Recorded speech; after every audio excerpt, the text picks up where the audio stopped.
Unde e mama, tinerețea ta? Azi mi-e teamă că-i să pățești ceva, ca floarea vieții sau o filie.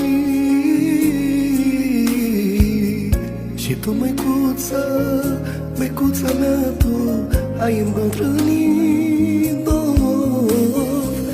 Mă uit la tine